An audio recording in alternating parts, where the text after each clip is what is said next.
siku 90 na sasa hivi zimebakia siku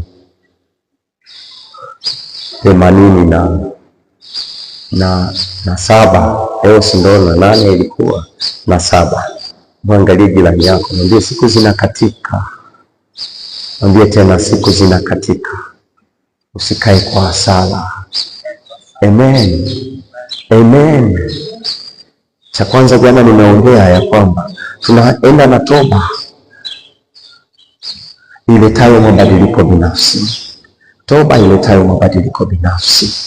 Na jambo la kwanza jana nimesema toba inafungua mlango wa ufalme wa mbinguni kuingia kwa mtu. Inafungua mlango wa ufalme wa mbinguni kuingia kwa mtu. Unafungua mlango wa ufalme wa mbinguni kuingia kwa mtu. Kwa kadri mtu anavyotubu katika kweli, inasababisha malango yake kufunguka na ufalme wa mbinguni kushuka na kuingia ndani yake. Anasema ninyi ni wana wa Mungu, ninyi ni wana wa Mungu, ninyi ni wana wa pendo lake. Inawezekana kutokea haya kwa sababu tu ufalme wa Mungu uko ndani ya huyo mtu, na ndipo huyo mtu anafanyika kuwa mwana wa pendo la Mungu, anafanyika kuwa nuru, anafanyika kuwa mrithi, kwa sababu ni mwana wa pendo na ufalme umekuwa ndani yake. Jambo la pili, toba inamuondoa mtu katika kufunganishwa nira isiyo sawasawa. Jana nimezungumza sana. Toba inamuondoa mtu katika kufunganishwa nira isiyo sawasawa. Toba ya kweli inamuondoa mtu katika kufunganishwa nira isiyo sawasawa. Bwana Yesu asifiwe. Na jambo la tatu, toba humuinua mtu kutoka dhambi. Toba humuinua mtu kutoka dhambi. Toba humuinua mtu kutoka dhambi. Sio tu inamuinua mtu kutoka dhambini, inamuinua mtu kutoka dhambini na kumtoa dhambini. Unaweza kuinuka kutoka dhambini lakini usitoke kwenye dhambi. Lakini toba inakuinua mtu kutoka dhambini na kukuondoa kwenye hiyo dhambi. Haikuachi hapo tu umeinuka. Kwa nini? Kwa sababu kuacha hapo utaanguka tena. Kwa hiyo unapotubu, toba inakuinua, ikikuinua inakuondoa. Neno la Mungu linasema akatununua na kutuondoa. Sasa unaweza ukaandika tu. Nilifundisha jana, leo naenda hatua nyingine. Nyakati wa pili sura ile ya 7 mstari wa 14. Nyakati wa pili sura ile ya 7 mstari wa 14. Nyakati wa pili sura ile ya 7 mstari wa 14 unasema, ikiwa watu wangu walioitwa kwa jina langu watajinyenyekeza na kuomba na kunitafuta uso na kuziacha njia zao mbaya, basi nitasikia toka mbinguni na kuwasamehe dhambi yao na kuponya nchi yao. Sio tu amesamehewa, lakini ameponywa. Yohana sura ile ya kwanza mstari ule wa 7 na mpaka ule wa 9. Yohana, Injili ya Yohana Mtakatifu sura ile ya kwanza mstari wa 7 mpaka ule wa 9. Injili ya Yohana Mtakatifu sura ile ya kwanza mstari wa 7 mpaka ule wa 9 unasema, huyo alikuja kwa ushuhuda ili aishuhudie ile nuru, wote wapate kuamini kwa yeye. Huyo alikuja kwa ushuhuda ili aishuhudie ile nuru, wote wapate kuamini kwa yeye.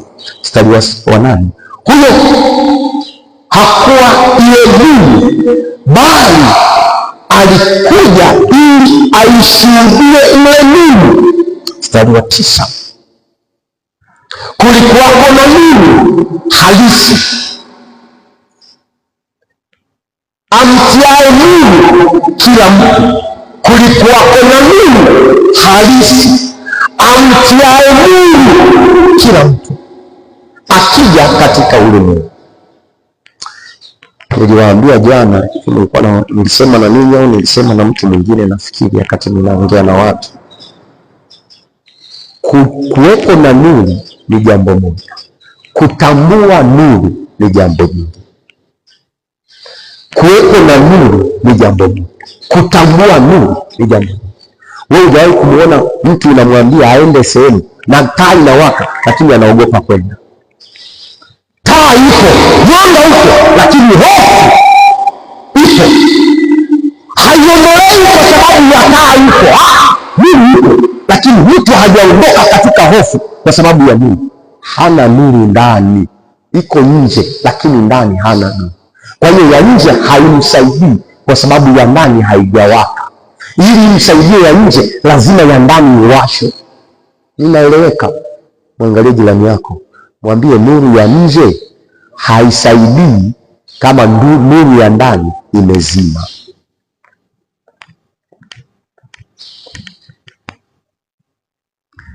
Nuru ya nje haisaidii kama nuru ya ndani imezima. Unaweza kuwa na kila kitu, lakini usifurahie hata kimoja kati ya hivyo vingi ulivyo navyo. Unaweza kuwa navyo ambavyo wengine wanavitafuta, lakini kwako wewe visio vya thamani. Kuwa na thamani haimaanishi kuwepo. Kuwa na thamani inamaanisha kutambulika ndani. Yaani kuthamini hakuanzi kwa sababu hichi kitu kipo, kunaanza kwa sababu pametambulika ndani. Anasema macho yenu na yatiwe nuru. Hivi nikuulize swali, macho yanatiwaje nuru wakati macho yanaona usiku na mchana? Kwa nini yatiwe nuru tena? Nuru machoni inasaidia nini? Kumbe wako watu na macho lakini bado hayawasaidii, hawaoni. Si vipofu wanayo nayo na function, lakini hayaoni vile yanavyotakiwa kuona. Jesus, na sikutamani kuenda huko. Mungu nisaidie. Bwana Yesu asifiwe. Naomba niende leo hatua nyingine.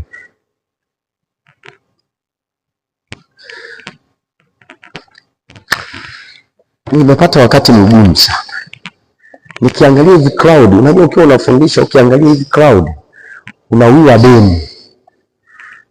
Yaani hapa mimi nafundisha juu ya toba, lakini watu hawaelewi hata ninachofundisha.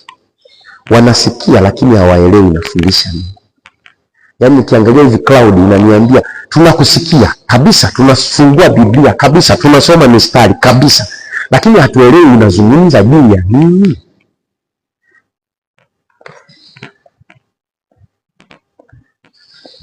Sasa nikauliwa leo nimepata shida sana.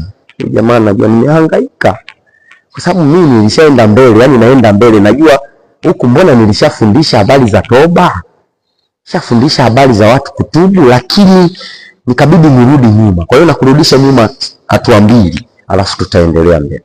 Toba ni nini au kutubu kuna maanisha? Maana yake kuna tofauti ya kuungama na kutubu. Wangapi wanajua hilo? Kwamba kutubu na kuungama ni vitu viwili tofauti. Wangapi wanajua hilo? Kwamba kutubu na kuungama ni vitu viwili tofauti. Moja ni mbili. Sasa si unaona hukumu, kumbe Mungu anateseka kweli. Kweli nimepata shida. Mimi nafundisha nini? Umenisemesha juu ya toba iletayo mabadiliko binafsi. Sasa huyu mtu kama hajui hiyo toba ni nini, anaendaje kutubu ili iletee mabadiliko? Ninaweza kufundisha hatua za toba, ninaweza kufundisha matokeo ya toba, lakini kama huyu mtu hajui hiyo toba ni nini, nimemchanganya. Kwa hiyo naomba nirudi nyuma. Utanisamehe dakika mbili, tunarudi nyuma. Hatua mbili, sio dakika mbili. Sije nasema dakika mbili alafu zikaisha ukaamka. Toba ni nini? Toba ni kugeuka na kurejea palipo makusudi ya Mungu. Toba ni kugeuka au kugeuzwa na kurejea palipo makusudi ya Mungu juu yako.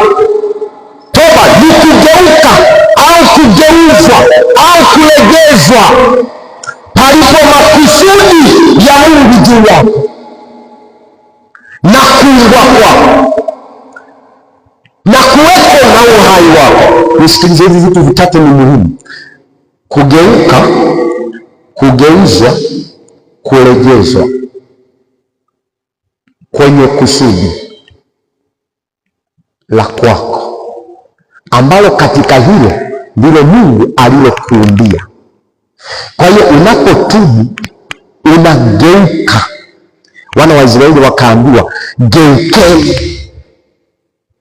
Sio kwamba walikuwa hawasafiri, sio kwamba walikuwa hawatembei, walikuwa wanatembea, lakini mtembeo waliokuwa wanatembea sio mtembeo ambao Mungu alikusudia.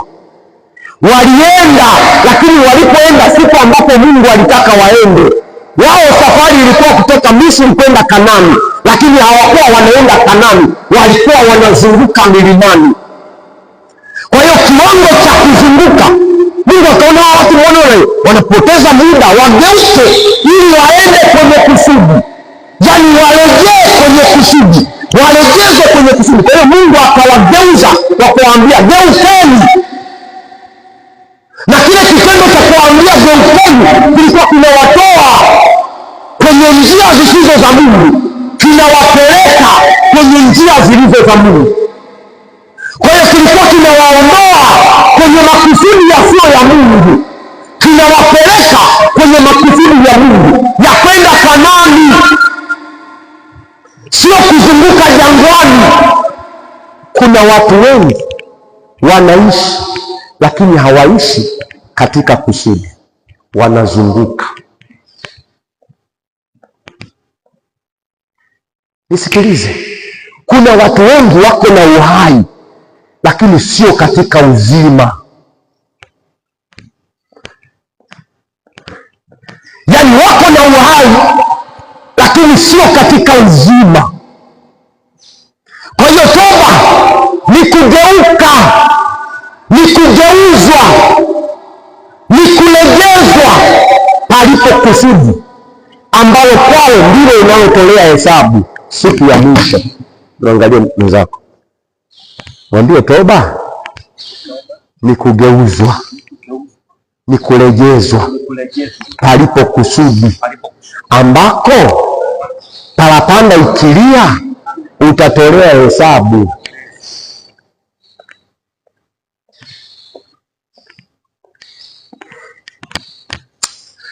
Bwana Yesu asifiwe. Eneo la pili au jambo la pili au maana ya pili, toba ni tendo la imani. Ni tendo la imani katika kusamehewa dhambi. Ni tendo la imani katika kusamehewa dhambi kwa damu ya Yesu Kristo. Toba ni tendo la kusamehewa, ni tendo la imani katika kusamehewa dhambi kwa damu ya Yesu Kristo. Injili ya Mathayo mtakatifu sura ile ya 26 mstari wa 28. Injili ya Mathayo mtakatifu sura ile ya 26 mstari ule wa 28, nao unasema, kwa maana hii ndio damu yangu ya agano imwagikayo kwa ajili ya wengi kwa ondoleo la dhambi.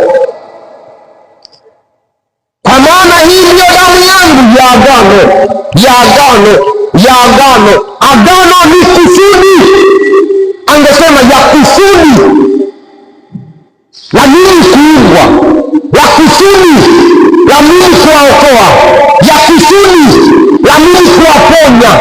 Hii ndio damu yangu ya agano.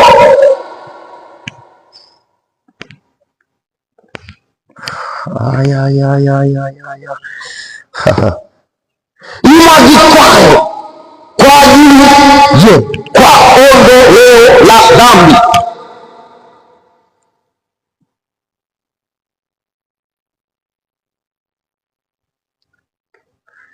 Maana ya tatu au jambo la tatu kwenye toba.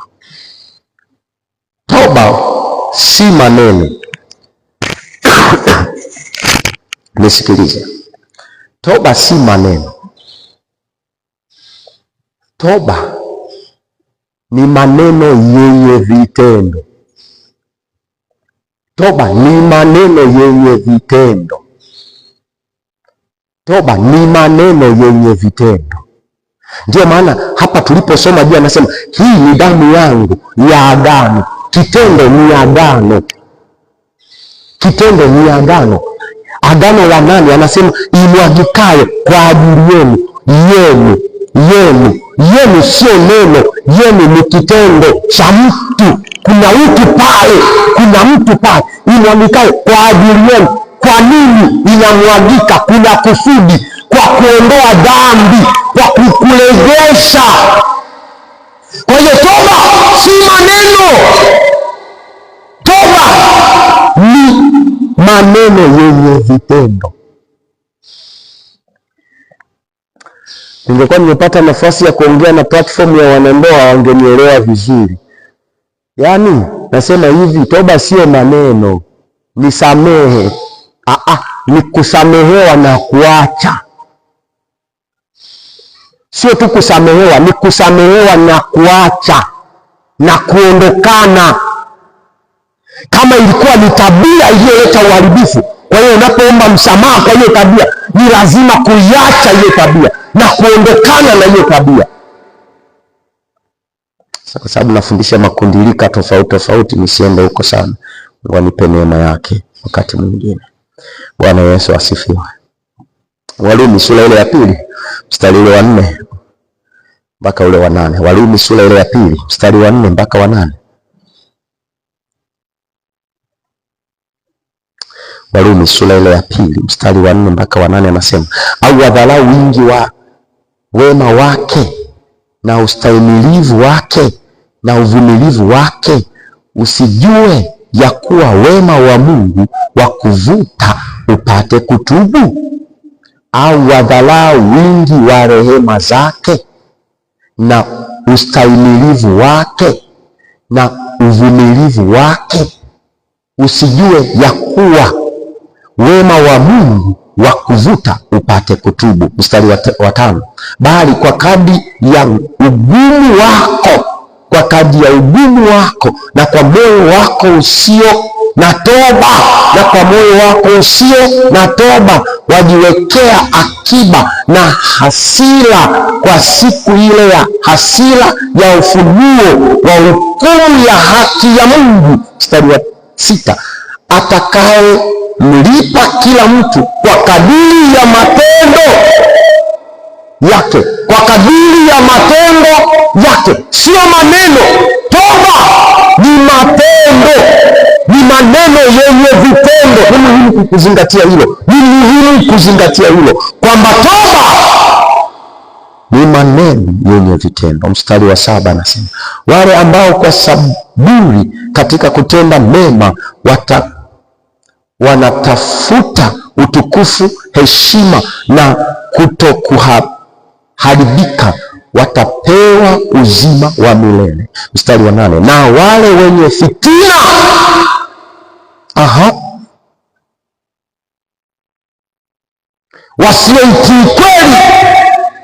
wasioitii kweli, bali wakubalio dhuluma watapata hasira na ghadhabu. Umenielewa sasa maana ya toba? Umenielewa sasa ukiambiwa unatubu unazungumza nini? Umenielewa sasa unachotakiwa kufanya? Sasa naomba nikutofautishie vitu viwili, toba na ungamo, ili sikuchanganya. Nimesema toba ina zile maana 3. Si mmeelewa watu wa Mungu? Nikienda kwenye ungamo nitakuwa sijakupoteza. Sasa kuungama ni kuzitamka dhambi zako mbele za Mungu. Hapa ndipo tofauti. Kuungama unasema, Mungu, nimekuja mbele zako, mimi ni mzinzi, nimezini, naomba unisamehe kwa kuzini kwangu. Nimekuja mbele zako, mimi ni mwizi, ninaomba unisamehe kwa kuiba kwangu. Huyo mtu anatubu, ana mention, anaeleza, anazisema, anaziainisha. Hapa watu wametulia kweli. Kwa hiyo unaweza ukakuta hapo tunasema huyo mtu anaungama, si ni sawa? Aziungamaye dhambi zake. Kuziungama ni kuzisema mimi ni mwizi, yani unazisema na ujitetei ya kwamba sikupata chakula ndio maana niliiba. Haukusema bwana nilishawishiwa, yani unasema mimi ni mwizi, ninaomba unisamehe. Mimi ni muongo, ninaomba unisamehe. Mimi ni mtu wa fitina, mtu wa midomo mingi, ninaomba unisamehe. Halo? Sasa unaona tofauti ya toba na ungamo? Umenielewa Difa? Ngoja nikusomee vifungu. Sio mimi, hata mimi unajua wakati mwingine nilikuwa nachanganya, na mimi na uchungaji wangu nilikuwa nachanganya. Nasema tutubu, tumuungamie Mungu. Hata sielewi, yani na mix watu tu yani. Hivyo kwa sababu ndio nishapata platform ya kuongoza watu waseme, ndio nawaambia waseme. Lakini no. Sio sawa. Na ukijua kweli waambie watu kweli. Na ninaomba msamaha kama hata hapa niliongoza kuungama kumbe ilitakiwa mtubu. Mimi nikawaongoza kuungama, alafu mlipotakiwa kuungama mimi nikawaongoza kutubu. Mnisamehe tu mimi. Nikupungukiwa na hekima. Hekima ni uwezo wa Mungu juu ya mtu. Kufundisha vitu vigumu, mbona mnakaa kama vile hii ni nini? Bwana Yesu asifiwe. Tuanze na Yeremia 23:24.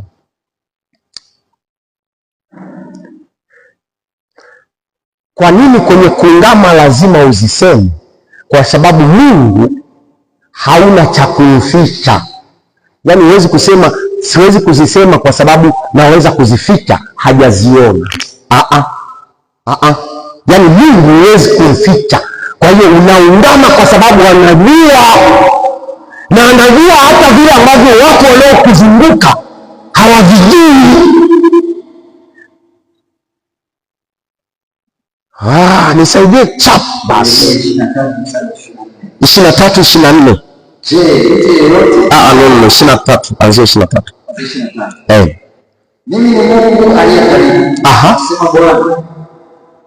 Mimi si Mungu aliye mbali. Anasema mimi ni Mungu aliye karibu.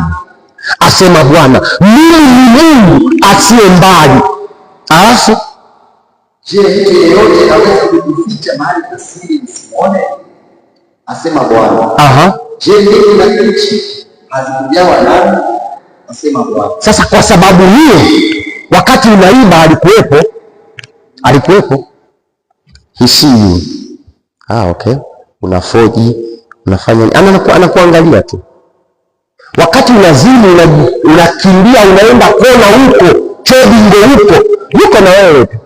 Na tena anakuepushia ajali usigonge, wala anakulinda, yani anakuepushia hata hiyo destiny wake moto, yani safi tu, anakulinda. Unapomsimanga na kumsema mwingine, yuko hapo. Mama nani, baba nani, Mungu yuko hapa, shahidi. Tena anasema yeye ni shahidi wa haki. Yuko hapa. Unaeleza, anasema ndio huyu anayemsema yule hivi, ndio huyu anayelitia jina langu, ndio huyu anayetaka nimponye. Kwa lugha hii naweza kuachia uponyaji wangu. Ngoja nimwache kidogo.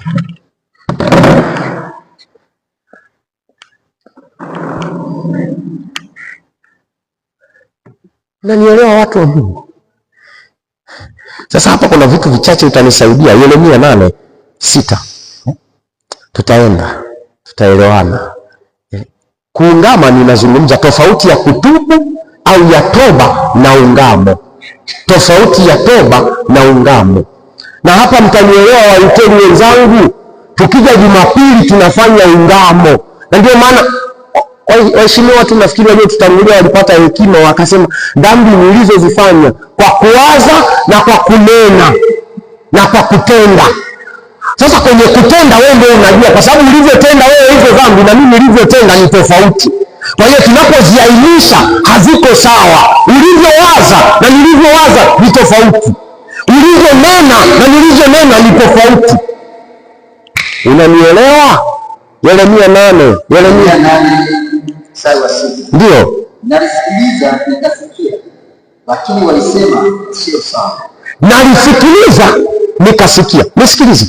Nalisikiliza nikasikia, lakini ninachosikia hakiko sawa. Malizia. Kwa nini hakiko sawa? Hapana mtu aliyetukia maombi. Hakuna mtu katika kunena kwake alitubu, lakini walieleza, lakini walisema, lakini walizungumza. Nimesikia wakizungumza, nimesikia wakisema, lakini sijaiona toba kwenye kuzungumza kwao, sijaiona toba kwenye kusema kwao, sijaiona toba kwenye kelele zao, sijaiona toba kwenye maombi yao, lakini niliwasikia wakisema. Hapana mtu aliyetumia maombi yake kusema nimefanya nini. Kila mtu hurudia mwendo wake akisema nimefanya. Yaani yeye mwenyewe yuko mbele za Mungu, lakini hajui alichokifanya ambacho kimesababisha uhusiano wake na Mungu kuvurugika. Yuko mbele ya uwepo wa Mungu, lakini hajui kinachozuia maombi yake kujibiwa, hajui kinachozuia uwepo wa Mungu kumhudumia. Anazungumza, lakini hajui nini kimezuia majibu ya maombi yake. Anasema nimefanya nini? Wajihesabu yao haki wenzangu. Bwana Yesu asifiwe.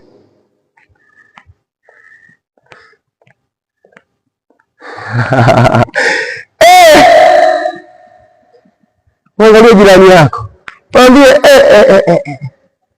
ni hatari Mungu kukusikia alafu kuto kukuelewa. Ni hatari Mungu kukusikia lakini kuto kukuelewa. Ni hatari. Kwa hiyo ni lazima useme, Baba, ninajua, ninaomba mimi unilinde, lakini jana umenilinda kwenye uzinzi, ninaomba unisamehe. Ninajua wewe ni mlinzi wangu, jana umenilinda, lakini nimefanya isiyo sawa, nimesengenya, ninaomba unisamehe. Huko mbele utajifunza vitu vya ajabu kidogo. Mungu anisaidie, Mungu anisaidie, Mungu anisaidie. Oh my Lord, my God. Okay, naomba nikupe mifano miwili ya ungamo. Si nitakupa miwili au mitatu, muda wangu unasemaje? Okay, sawa. Naweza kukupa miwili. Mifano ya ungamo. Daniel sura ile ya 9 mstari ule wa 4 na wa 5.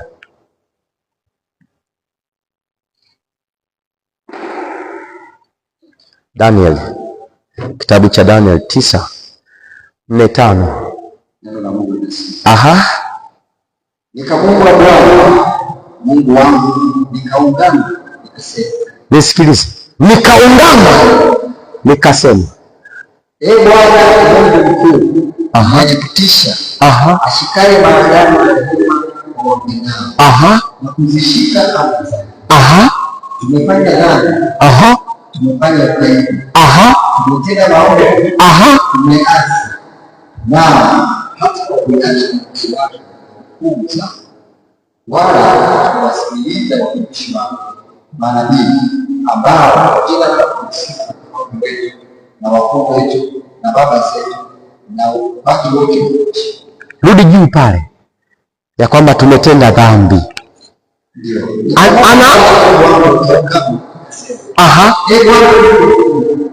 Mwenye kutisha, ashikaye maagano kwa wapendao na kuzishika amri zake. Shikilia hapo. Shikilia kwanza. Kabla ya kuungama kuna kutambua nafasi ya anayeungamaniwa au unayeungama mbele zake. Daudi anasema, wewe Mungu ushikae maagano na sheria. Sawa? Usi zile zote. Ushikae maagano, covenant, na sheria, laws. Kwa hiyo unapoenda mbele za Mungu kuungama, lazima ujue ya kwamba yeye anashika covenant, agano na anashika sheria. Kwa hiyo kama umeanguka kwenye sheria anavijua, kama umeanguka kwenye agano analijua. Hapa mbele anaanza kuainisha ni maeneo gani ambayo katika hayo wameanguka kwenye sheria, wameanguka kwenye agano. Msikilize vizuri, ni maeneo gani ambayo wameanguka kwenye sheria, wameanguka kwenye agano, anayamention. Hiyo ndio tofauti ya toba na ungamo. Yamalizie mstari wa 5 waelewa. Tumefanya dhambi, tumefanya ukaibu, tumetenda maovu, tumefanya dhambi, tumefanya ukaibu, tumefanya uovu, tumeasi. Naam, tumeasi. Jambo la 4 wamefanya hata kwa kuacha maagizo yote na maagizo. Tumeasi kwa kuacha maagizo. Sio kwamba hayakuwepo, sio kwamba hatukufundishwa, sio kwamba hatukuambiwa, sio kwamba hatukuelekezwa. Tulifunzwa, lakini kwa sababu tu ya jeuri ya mioyo, kwa sababu ya kiburi cha moyo, tumeacha, tumeziendea njia zetu. Saa hii tunapokuja kwako, tunatamani tuondoke kwenye njia zetu, turejee kwenye njia zako.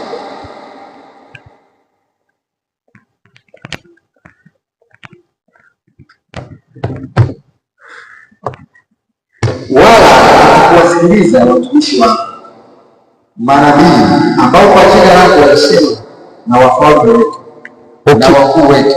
Wafalme wakuu anazungumzia agano, kwamba wao waliambiwa watakuwa taifa kubwa. Kutoka nakumbuka sasa, wakuu wamepelekea sheria za Mungu, wamepelekea maagizo ya Mungu, hawajatii. Wakuu hawajatii, lakini huyu mtu anaungama dhambi ya wakuu.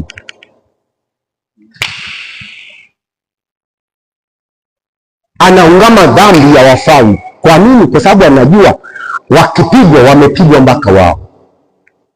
Yaani leo hii Tanzania tukiingia kwenye vita, sio jeshi tu, hata wewe na watoto wako. Na hapa ndipo ambapo nikiwaambia kipindi cha uchaguzi, nende mkapige kula. Wewe ukisema acha watanichagulia, ndio huyo kweli watakuchagulia, na ndiye ataikuamulia. Mimi sina chama, ni mchungaji, siruhusi kuwa na chama. Na hata ningekuwa naruhusiwa bado sijaona cha kujiunga. Kwa hiyo ilikuwa ni kazi tu. Bwana Yesu asifiwe. Kama kuna swali kwenye toba na ungamo, naenda kipande kwa kipande, kwa sababu sio jambo jepesi. Hapa kuna watu walishachomolewa loki.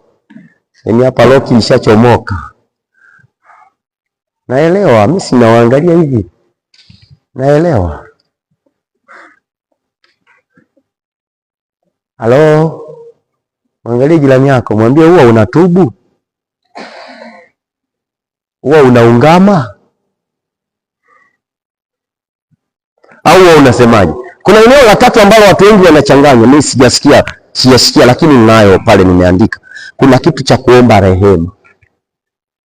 Sasa ukiweka kutubu, kuungama, kuomba rehema, ni vitu ambavyo ni tofauti, havilingani.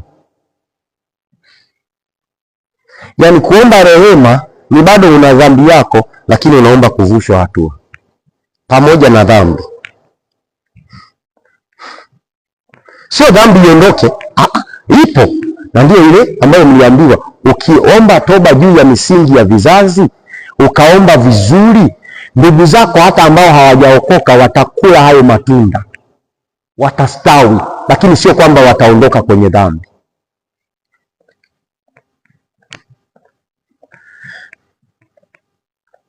Swali hamna?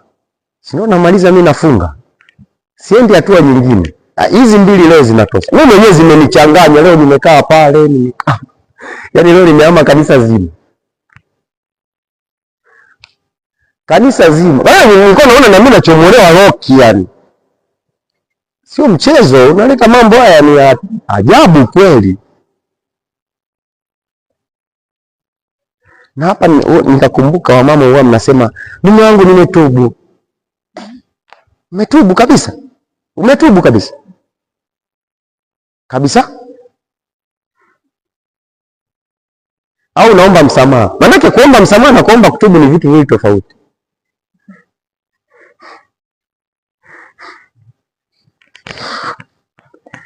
Hamna swali? Pale swali. Yaani siendi sehemu nyingine. Hivi ninavyofundisha kuanzia kesho ni vigumu zaidi. Kwa hiyo sitaki niziguse sasa hivi. Tavuruga mambo. Kwa hiyo naomba niishie hivi viwili tu vitoshe kutafakarisha. Karibu mama. Amen.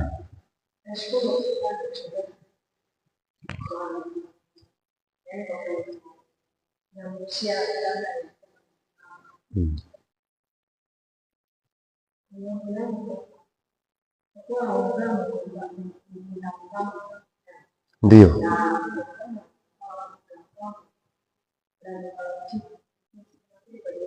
Yes.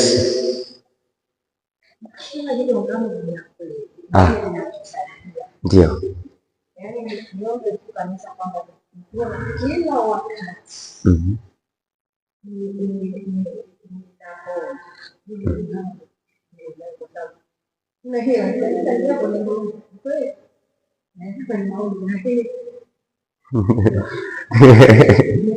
Na wewe ulikuwa kama mimi.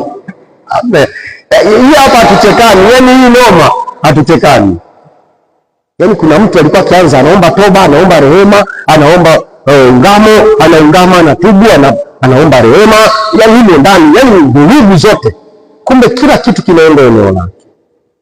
Na Biblia inasema watu wangu wanaangamia kwa sababu wamekosa nini? Maarifa. Unaweza ukakaa uweponi mwa Mungu hata masaa 12 na presence ya Mungu iko hapo, alafu usijibie hata kimoja.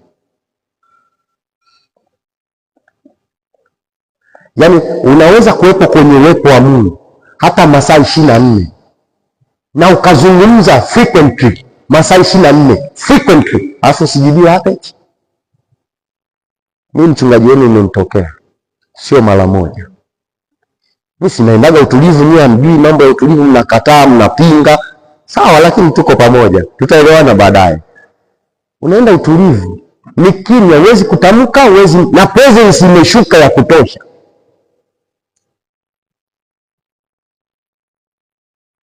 Kwa hiyo kuwepo kwenye uwepo wa Mungu haimaanishi ya kwamba umesikilizwa ulivyovipeleka, au haimaanishi ya kwamba ulivyovizungumza vimejibiwa au vimepokelewa. Kinachotutunza tu kwenye ile presence ya Mungu ni kutuongezea nguvu, kwamba tusikate tamaa, tusichoke, tusife njiani. Comrade. Ndio, mimi mzee.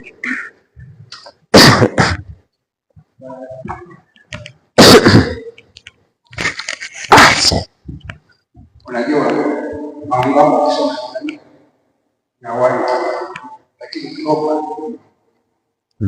maungamo ya wewe naweza kukushia mmoja kaungama, lakini kiroba sio wewe. Kiroba ni nani? Asante sana. Comrade amenisaidia sana. Huwezi kuja hapa kanisani kwenye ibada ukasema twendeni tutubu, lakini naweza kusema twendeni tuungame. Na kwa Waluteri, unajua Waluteri nyinyi mmeokoka, nyinyi hamjijui. Mmeokoka. Achana na hao wanaowadanganya huko nje. Nisikilizeni mimi. Kama mniamini, aminini neno ninalowaambia. Waluteri wameokoka sana. Nendeni mkasome lile ungamo nyumbani. Ukiwa nyumbani nenda nisome. Utaelewa ya kwamba Waluteri ni wa kiroho. Mwili tu tumeacha kanisa la kiinjili, tumeiacha injili, tumeenda na Kiluteri, tukaacha injili. Tungeiatachi Kiluteri na kiinjili pamoja. Waluteri mmeokoka, nyinyi hamjai kuona. Sasa wengine wao wanasema mnatubu tu kila siku, mnaungamaga kila siku. Ile hawatuambiaje tunaungama, wanasemaga mnatubu. Mnatubu kila siku, hawajui tofauti ya ungamo na toba. Ukiona hala usibishane naye. Mimi nawaambia Wakristo, msibishane na watu. Ishu ya imani, usibishane naye. Wewe muache, ndio uelewa wako. Na uelewa wako sio uelewa wako. Hata ungejitahidi vipi, hauwezi kuwa uelewa wako. Ni wa kwake.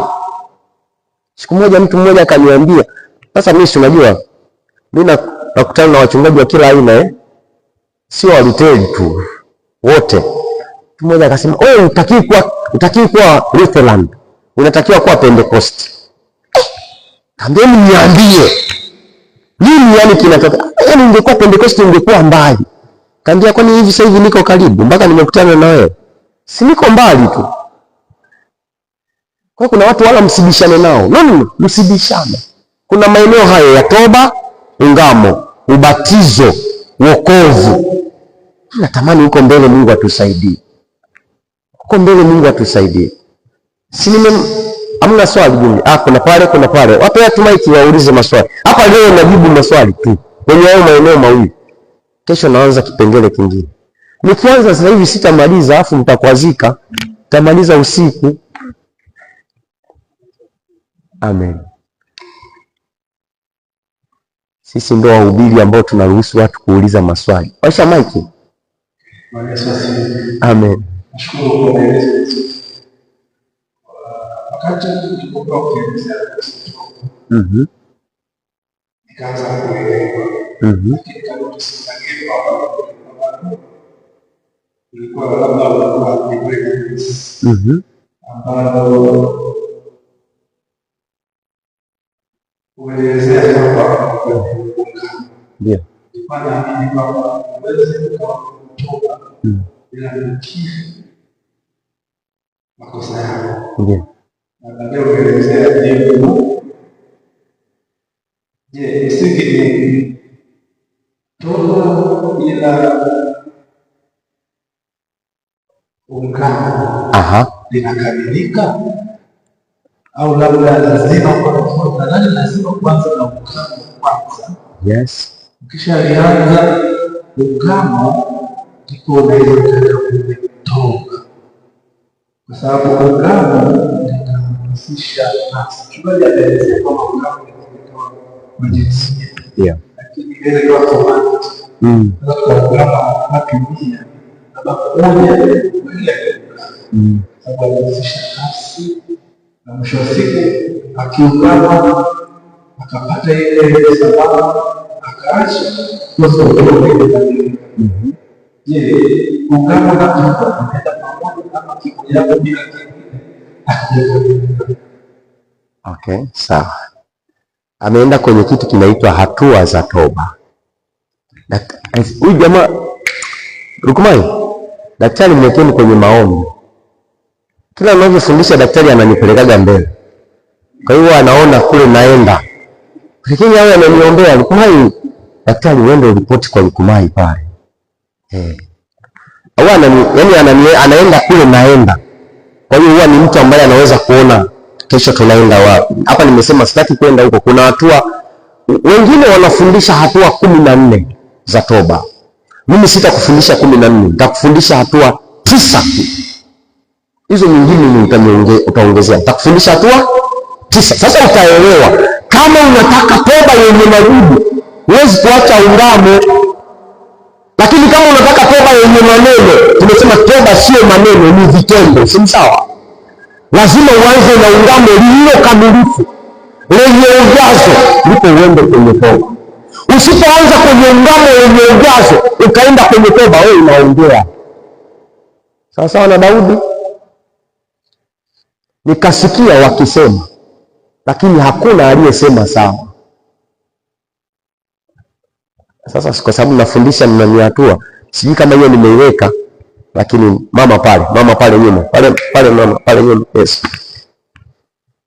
Ninasema toba, tofauti ya toba na ungamo. Toba na ungamo lazima ukielewa hapo umetomoka. Wewe mna naye kushika. Yesu wangu. Yaani hapo unahitaji mtu akuwekee mkono kwa jina la Yesu. Ni mkono wa baraka tu unaohitaji. Hamna wa kukemewa. Mama karibu. Amen. Asante mchungaji kwa ufafanuzi mzuri sana wa maneno haya toba na ungamo. Ndio mama. Kwa kweli na mimi hata mimi nilikuwa natenganya Mungu kila siku asubuhi. Amen. Vile nilisoma mahali kwamba angalia ndio. Na pengine Ndio. Sasa leo nimefurahi kupata mzigo. Lakini bado nilikuwa najiuliza ninapoomba. Ndio. Nianze na toba. Na lakini swali langu linafanana kidogo na kasi. Nianze na toba au nianze? Okay. Na pengine nilikuwa nafurahi zaidi kama ningejifunza pia zile hatua za kuomba. Amen. Sasa nimesema the first is toba. Toba sio ni ungamo, sio ya kwanza. No, kiko cha kwanza. Cha kwanza ni kutambua presence. Ndio maana Walutheri nimesema Mungu yuko hapa. God is here. Kwa hiyo unapoungama humuungamii mchungaji au kuhani wa zamu, unamuungamia Mungu kwa sababu yuko hapo. Nisikilize mtu wa Mungu. Kwa hiyo cha kwanza ni kutambua presence. Sasa sije nikachanganya kule nilivyoviandika alafu nikashindwa kutoboa kesho. Amen. Kwa hiyo moja, ningesema tu kwa haraka, moja, unatambua presence ya Mungu. Ndipo ambapo Musa anaambiwa vua viatu vyako. Kwa nini uvue viatu vyako? Kwa sababu mahali hapa ni patakatifu. Lakini ukiangalia nilikuwa ni porini. Ni eneo ambalo Musa sio mara ya kwanza anaenda, lakini kwa hatua ile ya siku ile ilikuwa ni eneo la tofauti. Anaambiwa vua viatu, na anavua viatu katikati ya miba ya mitumbili na michangoma. Haionekani ile, inaonekana utakatifu, presence ya Mungu. Kwa hiyo cha kwanza kabla ya kuungama, tambua Mungu yuko. Cha pili, ungama ukiamini anakusikia. Halo wenzetu, hii msirekodi, mnarekodi. Wenzetu digital sana. Leo mko digitali. Mungu nisamee dhambi zangu zote. You are so digital. Okay, mwisho. Kulikuwa kuna swali lingine? Nimalize niombe watu. Nimesema leo tu tujifunze toba na ungamo. Kwa sababu tukichanganya, tunapozungumzia toba imetoa mabadiliko binafsi, utaelewa, utaungama ukifikiri unatubu. Na mwisho wa siku utasema mchungaji umetudanganya, mbona hamna hayo matokeo binafsi? Ndio maana utaona ungamo unaainisha, alafu toba inaenda kutenda. Maana yake unaondoka huko kwenye kutenda hiyo dhambi. Unaondolewa huko kwenye huo uasi, unaondolewa kwenye huo uharibifu, unaondolewa kwenye hiyo hali, unapelekwa hatua nyingine. Si nimeeleza sana? Okay. Karibu. Amen. Hivi mnaniandikia maswali yangu? Najibu alafu sije mkawa muandiki. Okay? Bwana Yesu asifiwe. Amen.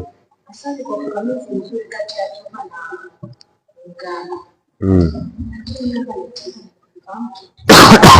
Kwenye toba na ungamo, kama mtu kama ameshaungama na ameungama kweli, ikaniletea baadaye katika kuishi kwake akarudi tena ile hali yake ya mwanzo. Hii ina maana kwamba toba hapa inakuwa imekamilika au inakuwa bado, na kipi anatakiwa afanye baada ya? Okay. Kwa kuna mstari niliwasomea, sasa sijui kama naweza kurudi kwa haraka. Yes, sawa. Warumi 2:4. Shabiri twende kwa haraka. Warumi 2:4. Unisikilize vizuri. Sikiliza huo mstari vizuri. Warumi 2:8. Aha. Au waudhalau wingi wa wema wake na ustahimilivu wake na uvumilivu wake, usijue kwa wema wa kuvuta upate kutubu. Yaani umekosea, amekuvumilia, amekustahi, hajakuaibisha. Wangapi wanasikiliza vyombo vya habari hapa? mnakutaga kuna matukio ya kufedhesha watu. Mtu katolewa sehemu yuko hana nguo, wengine wametolewa wako wawili hawatoki, mwingine kakamatwa na rushwa. Kwani anayepokea ni peke yake mpaka akamatwe yeye? Si wengi? Hiyo ofisi nafikiri yeye ndio mdhambi kabisa, yeye wa kufukuzwa peke yake. Si yuko na timu yake, lakini yeye ndio amebainika. Kwa hiyo amekustahimili, amekuacha, amekutunza, amekuvumilia. Lakini hivi vyote anavifanya ili uje kwenye toba, ugeuze matendo yako, uache njia zako, uache hayo matokeo, uende vile anavyotaka, uende kwenye kusudi. Sasa ukiona mtu anaungama, anaenda mpaka hatua ya pili ya toba, alafu anaenda kwenye kosa, huyo anafanya makusudi.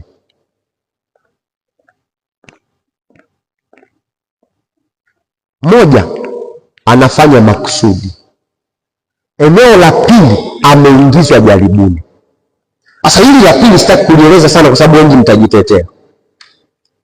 Lakini hili la kwanza, unajua kabisa ya kwamba nimesamehewa kwa kuzini, kesho tena ukazini. Sasa hapo unashughulikia mambo ya misingi ya vizazi. Kabla ya kwenda huko kutubu, achana na hiyo, utakuwa umeenda mbali, anza kushughulikia huko chini. Kama unakuwa tu kosa hilo linarudia, hiyo imeshatengeneza tabia. Mwishoni utazoea ungamo, utazoea toba. Utaona toba na ungamo ni vitu rahisi. Rudi, nenda kwenye asili ya misingi. Inaeleweka? Na ndio maana ukitufuatilia toka tumeanza mwaka huu, hatuendi mbele. No. Tunaanzia ukiviunga vinaungana. Kwa sababu kuna vitu sio vya kutubia tu au vya kuungamania tu, ni vitu vya kutubia kwenye misingi. Ili ungamo liwe na maana, lazima misingi iwe imeachia. Huyu mtu ameondolewa, amekuwa mtu huru. Sasa anatembea kama mtu huru. Akikosea njiani, ameanguka, anahitaji kuinuliwa. Ninaeleweka watu wa Mungu? Ndio maana ya kuanza na misingi. Kwa nini tusingeanza na toba iletayo mabadiliko binafsi? Unafikiri Mungu asingetusemesha hivyo? Kwa nini alitusemesha tuanze na gharama ya kurejesha mahusiano, toba juu ya misingi ya vizazi? Kwa sababu kuna mambo kwa asili sio wewe, inayoamuru ni madhabahu ya kweli, yanayoamuru ni sadaka zilizotolewa, inayoamuru ni makafara yenu, sio wewe. Wewe bado hujaanza kufanya. Wewe unaanza kufanya baada ya kuondolewa kule, ndio unabaki ulivyo. Ndivyo tunakujua sasa, huyu ameokoka. Ninaeleweka? Yaani kuna mtu tu kwa asili ya kwao ni mtu wa kuchukia tu. Yaani ukimwangalia amenuna, ukimuuliza umenuna na nini, haelezi. Yaani ni mtu wa hivyo tu. Mpaka wakati mwingine unasema hii ngoma vipi? Lakini sio yeye, ni mtu mzuri kweli. Yaani yeye ni mtu mzuri kweli. Angetubia misingi, smile tu na uso unakufanya Simvelo alisema mnapogombana kwenye ndoa anaonekana nani? Kwa sababu sometimes unagombana na bibi unafikiri unagombana na mkeo. Takupiga, nipige sasa, nipige. Ndio huyu mama anasema mume wangu nakupenda. Kumbe unagombana na bibi, hili alikuwa noma. Ndakufukuza na kwani kwetu hamna nyumba, ameshaanza kukusanya nguo zake, anakusanya begi. Maskini mimi nimekimbia kwetu, sio wewe. Na kweli ukikaza anaondoka kweli, anaenda kulala nje ya beti. Akirudi ndio utasikia nifungulie, nisamee. Hapo amerudi, sio yeye. Yule aliyekuwepo ameondoka. Inaeleweka? Sisi kama unanielewa mtu wa Mungu. Yaani kuna vitu ndio maana unatakiwa kutubia misingi, alafu uende kwenye toba iletayo mabadiliko binafsi. Kwa sababu ili mabadiliko binafsi yaje, lazima misingi hiyo imeshughulikiwa. Out of that utaekti. Na kwa ndio unakwenda utaekti. Siku moja mtu mmoja ananiambia, mchungaji, nimeota kitu kibaya. Kaambia umeota kitu kibaya? Kitu gani? Nimeota nimelala. Ameoa mwanamke mzuri kabisa kwa picha, mzuri kwa picha. Wengi wetu wazuri kwa picha. Mwambie mwenzako wewe mzuri kwa picha, lakini kwa asili ni noma. Nasema nikaota nimelala na bibi mzee. Kama mke wako alikuwepo? Anasema alikuwepo. Haikusafiri wewe. Kwa hiyo wakati unaota bibi, yani yeye mke alikuwa hayupo. Anasema hamna mtu mwingine zaidi ya bibi kitandani. Ngoma . Sasa haya mambo ya asili, misingi ya asili, Waluteri wengi ni vitu vipya.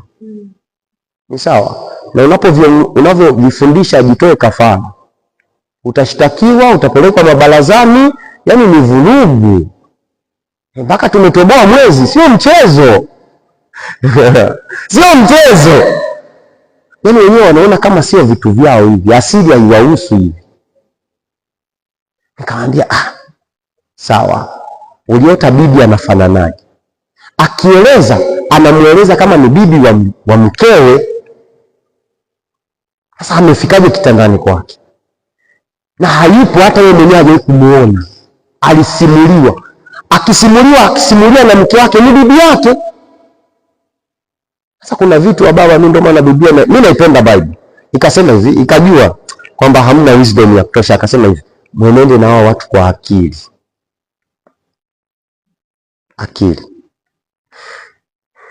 Sasa wakati mwingine mnajakti na wababu, napambana na wakina babu, wameinuka wakina babu. Bora upambane na babu, sio mjomba. Wajomba wabishi na mashangazi.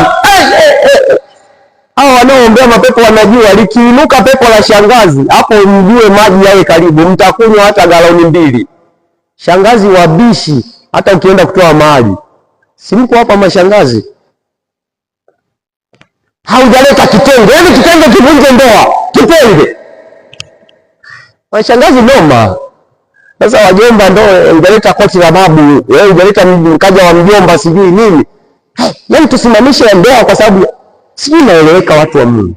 Kwa hiyo kuna vitu ukiona mtu anarudia na anasema anaungama, ujue sio yeye, ni asili.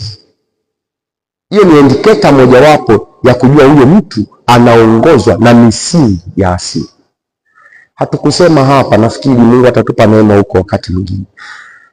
Yaani indicator mojawapo au indicator kiashiria kimojawapo ya kwamba unaishi katika misingi ya asili ni kujirudia kwa mambo ambayo huyataki. Yaani kujirudia kwa mambo ambayo wewe huyataki. Yaani utaki alafu linajirudia, utaki alafu linajirudia. Una struggle linajirudia, una struggle linajirudia. Ujue unaishi katika misingi ya asili. Viko vingi, lakini sasa sisi kwa sababu tulipewa mwezi na sisi ni watii mwaka huu. Mwambie mwenzako tunatii. Si nimemaliza hiyo. Maswali nimejibu jamani. Si sawa? Kwa hiyo nikikwambia uende kuungama utafanyaje? Zembashi. Karibu sana. Nikikwambia uende kuungama unajua Ndio maana ukitaka kuungama vizuri usikae na jirani yako. Kakae mbali. Hata mkeo asiwepo hapo. Kwa sababu sometimes ukianza kuungama mke wako anasikiliza umezini na nani? Katikati ya ungamo. Peleka mama kanisani. Na nani umezini na nani? Na nani? My Lord, my God. Vijana kaeni mbali mnapoungama. Msikae karibu na wadada, atakuacha, atakutema. Yes. Mbona washi maiki mnapopeleka? Yes. Ndio.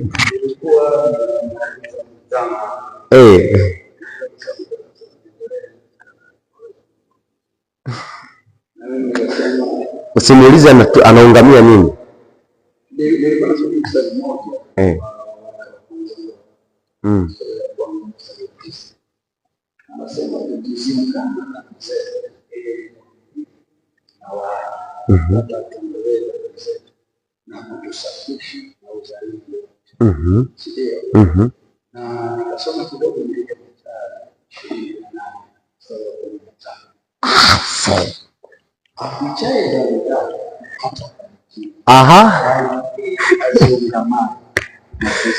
Ndio.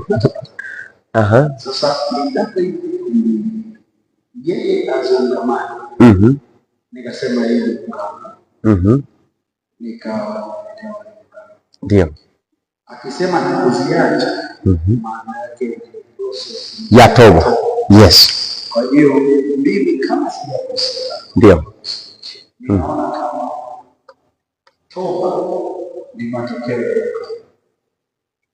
yaani kama nikisema tu, yaani nimefanya kama toba ni cheche, ndio maana kama nilikuwa nimeungama sasa, twende taratibu.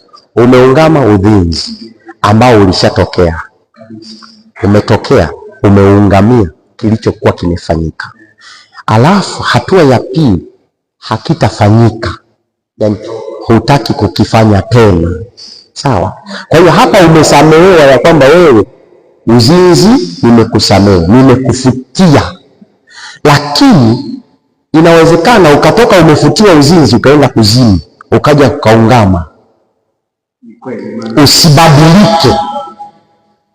Unaeleweka? Sasa toba inakuondoa kwenye uzinzi kabisa, inakurudisha kwenye kusudi la Mungu. Yeah. Ni vitu viwili tofauti. Sasa nitaeleza kesho, ni vitu viwili tofauti. Matokeo ya ungamo sio matokeo ya toba. Yaani toba ni kusamehewa, yaani kwamba sasa ulitakiwa kupigwa, sikupigi, nenda, nimekusamehe. Alafu kesho unaweza ukafanya hilo kosa na ukaomba msamaha na ukasamehewa tena, na usipigwe hata kama adhabu ya kupigwa ipo. Lakini kutubu ni kuacha wewe, kuacha ni kugeuka wewe, lakini kusamehewa kwenye ungamo ni Mungu anayesamehe. Wewe unachofanya ni kuungama, yeye anasamehe. Nafikiri hatua, nitapoenda kwenye hatua hizo, nimesema 9 mtanielewa vizuri. Sasa sijui nitakuwa nafundisha kila siku moja, mimi sielewi. Karibu mama. Mwache mama uulize swali. Ndio unaona sasa unaanza hapa, hata hajafika kwenye ungamo unamwambia ulize swali mama. Baada ya ungama. Sasa wewe unaweza msikiliza kana ungama, ukianza kuungama hama. Sikae naye. Amen.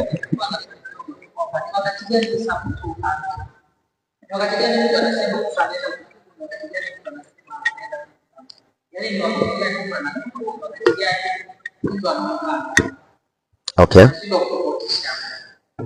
Wakati gani unatubu, wakati gani unaungama? Sasa vijana wangu wananiandikia nisijibu, sasa muda wangu umeisha. Okay daktari. Ndio.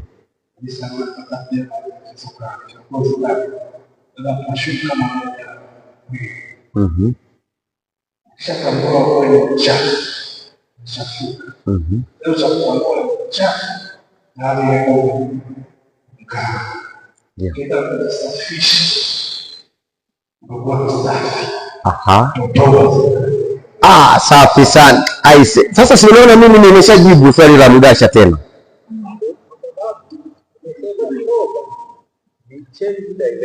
Ndio. Yaani tunarudi hapo. Maana yake mtu akisema nimetubu, maana yake amebadilika. Ndio. Lakini nikisema leo nimetubu na nikarudia ule uchafu, maana yake sikutubu. Sasa hapo hujafikia kwenye toba. Ulikuwa unatubu. Yaani hapo ulikuwa unasema toba lakini hujatubu. Ni sawa sana na Waruteli wengi huwa mnasema ungamo lakini hamuungami. Sasa hapa msinipige mawe. Huwa mnasema ungamo lakini hamuungami. Nawaambia ule ukweli. Huwa mnasema ungamo ila huwa hamuungami. Kwenye 100 au 1000 walioingia kwenye ibada, unaweza kukuta walioungama ni 2 tu. Lakini tuliosema ungamo ni wote.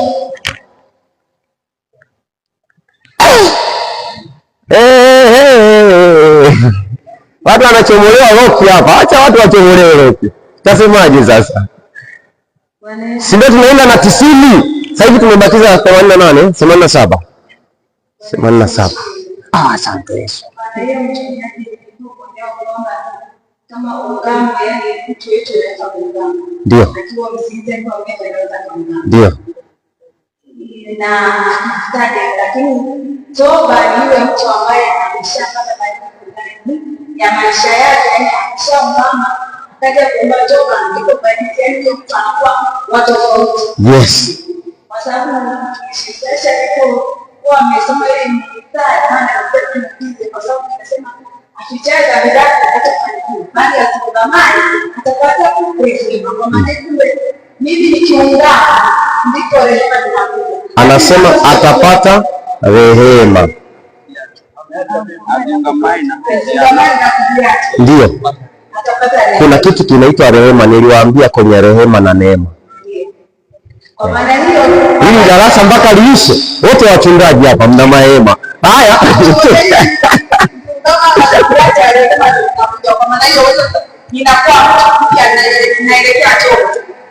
Tofautisha rehema na msamaha.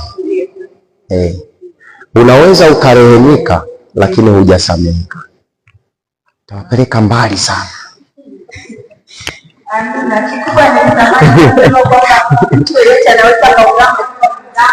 Yes.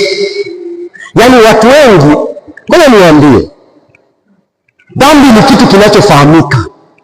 Unajua, unakijua dhambi, unakijua kabisa.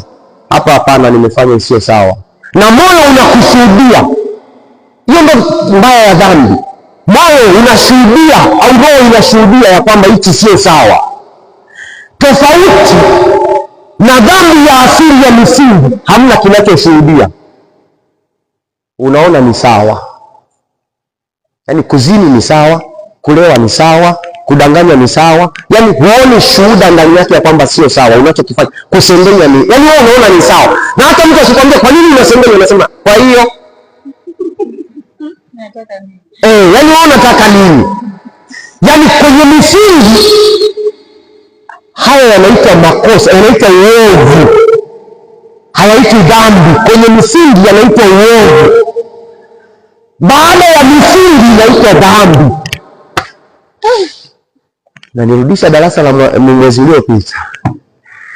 Bwana Yesu asifiwe. Sasa simama tumshukuru Mungu. Niwaambie mkatubu au mkaungame. Leo tuanze na hatua hizi. Kesho niruhusu maswali. Hata ananiambia kesho nisiende hatua nyingine. Ndio hapa mzungesha nilikataa kwa sababu nilitakiwa niende kipengele kingine. Nikamwambia acheni hivi viwili vinatosha leo. Kwa sababu hivi vina roki kubwa kuliko hivyo ninavyoenda. Na mkichomoa roki hivi, mimi nawaambia ile ukweli. Hamna cha kuwashika. Kwa sababu moja unaweza kushughulikia misingi, unaweza kushughulikia uovu. Alafu mbili unaweza kushughulikia dhambi. You click the button. Mimi nawaambia ule ukweli. You press the button. Kuna swali? Sasa ndio. Mchungaji, nilikuwa naomba msaada, yani katika hizo vitu vitatu. Ndio. Kuna ungamo, kuna toba, kuna rehema. Mimi nilikutana na changamoto ukisema toba, ungamo, rehema. Ngoja asishike mic. Ndio. Kuna toba, yani ungamo, toba na rehema. Hivi vitu vitatu tuvijue tofauti yake ni nini. Na vinafanyaje kazi. Lakini kitu kingine, hata kwenye ile ushirika mtakatifu kuna baadhi ya watu walikuwa hawashiriki kwa sababu tunamwambia mimi nina miaka kadhaa sijashiriki. Sasa kwa mchana nikamwambia mimi nashiriki kwa sababu kile ni chombo cha neema ambacho kinakusafisha na aina zozote za nini za uchafu, mimi kaniweka huru. Lakini kuna mtu mwingine hicho pia hakiamini, anajua anaenda kushiriki pale ni lazima awe ni mtu msafi mtakatifu yani. Amerudi kwenye debate ya mzee Mgasha. Mama, mimi niliwaambia watu hapa, sema issue nyingine, wa Kristo ni wafunzi kwenye mambo ya kiroho, ni utii tu. Wakati itakusaidia kuondoka hatua fulani, ni utii, wala haihitaji akili nyingi wala hekima nyingi. Kwa mfano ushirika wa siku 30, mimi niliwaambia ni ushirika wa maombi. Sasa watu wakawa wanachanganya, mchungaji ameondoka, alikuwa hapa angenisaidia hili jambo. Watu wanachanganya sakramenti ya kanisa na ushirika mtakatifu wa maombi. Msinikoti, lakini ni vitu viwili tofauti kabisa. Kwa nini? Kwa sababu wa maombi unamtaka yeyote aende, kwa sababu huko ili kufungua hivyo vifungo, ili kusamehe, ili kutakasa. Ule wa tamaduni, ule wa ule wa fuata sheria na kanuni. Unaeleweka? Kwa sababu huko wa aina mbili. Mimi si hapa wakati mwingine nawashirikisha hata sijavaa kichungaji. Si watu wako hapa na watu mnatapika na mnatema, si watu mnalia, mnashinda hata kuamka. Si hapa. Si ile tu ambayo mnashiriki Jumapili. Kwani mimi nalitaka mwingine kutoka nyumbani? Eti mama Hekima anakuja na mwingine. Ule. Lakini wakati mwingine si unashiriki hata ningesema nikupe na Biblia zima ungeshiriki hata usilie. Si ule tu. Inategemea unaenda kushiriki kwa sababu gani. Mimi kama mchungaji sina mtu ninayemfungia kwenye ushirika. Kwa sababu katika hicho inanirudia mimi. Yaani yale makosa yake yanaondoka, yeye anakuwa salama, mimi ndo nahesabiwa kwenye hayo makosa. Na mimi niliambiwa ni mchungaji mwenye hekima. Wewe kila kamba naziruka zisinifunge. Sisi naeleweka. Kwa hiyo sijajua nani sisikii. Na mimi kama sisikii wasisemi. Habari ya neema sijapewa kufundisha kipindi hichi. Hata leo nikiwa nimekaa pale ilinijia tu kwenye akili. Sasa mbona viko vitatu nawezaje kuvisema viwili alafu kimoja nikaacha? Lakini baadaye nikaendelea mbele. Kwa hiyo ngoja niombe tu na mimi nisikie kusema. Kama ambavyo leo nimerudi kwenye toba na ungamo. Sijana nilishaanza mimi. Lakini nikarudisha niombe tu. Simama.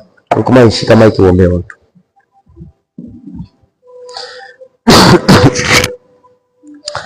Bwana Yesu asifiwe. Kuna mtu mmoja alikuja, nafikiri alitoka Dar es Salaam yule mama. Siku hiyo alinikuta hapa. Sasa nikasikia sio kuomba, nikasikia kumshirikisha.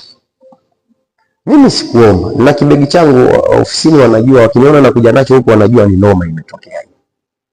Kaja na kibegi changu hicho, kuna kila kitu, yani ukiona nacho kwako naweza kuamua kubatiza, kufanyaje, na yani hicho nikiingia kimejaa kila kitu. Sasa nimefika hapa kabisa, amekuja amesafiri nimuombee. Unajua Dar es Salaam ndio walipo watumishi wakubwa.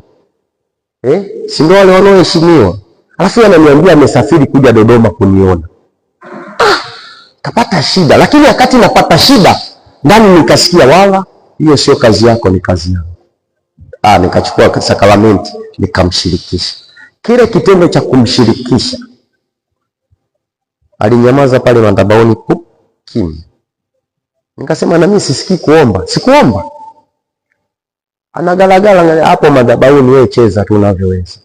Hamna shida, shughulika na Mungu. Nikakaa pembeni pale, nikamwangalia kama dakika 15. Alivyoinuka, akasema nasikia amani.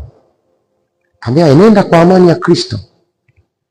Ananiambia mchungaji, nilichokijia kimetokea. Lakini moja akaonasema ukuniombea.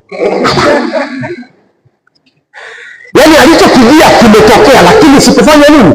Sasa kimetokeaje kama sikuomba? Kwa hiyo wakati mwingine maombi sio ile mpaka mkemee, mtikiswe, eti msikie mtu